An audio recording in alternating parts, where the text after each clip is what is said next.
Trevor replied, taking a few steps back from the door and examining the surrounding area. He spotted the sewage system from beneath, a steady stream of water flowing out of the city. But suffice to say, in the midst of a crisis, sometimes the powers that be can get a bit overzealous. Start seeing threats everywhere, if you catch my meaning, Trevor replied. Seeing threats everywhere? You mean to say they turned their blades on? Jonathan's voice came out shakily.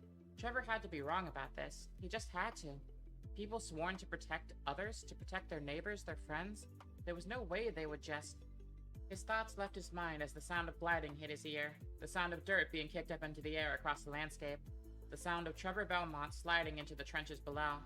Before anybody could even ask what the man had planned on doing, the sound of his whip locking against the bars of the sewer grate, and pulling back with enough force to leave the grate shattering to the ground, hit their ears once more, as the metal grate broke the stone floor beneath it.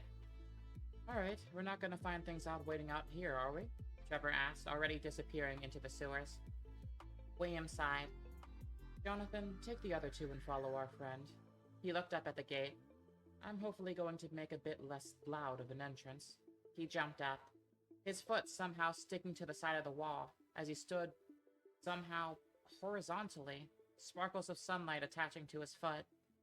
Make sure that Trevor doesn't start a war or anything.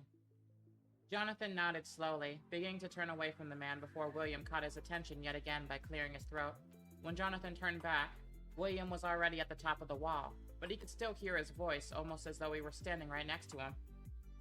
Jonathan, even though I'm telling you to watch over him, make no mistake. When it comes to fighting, you are the inexperienced one. Default to Trevor if you have to. He might not look it these days, but I can tell the boy hasn't lost his edge. Jonathan nodded slowly, as William disappeared over the horizon,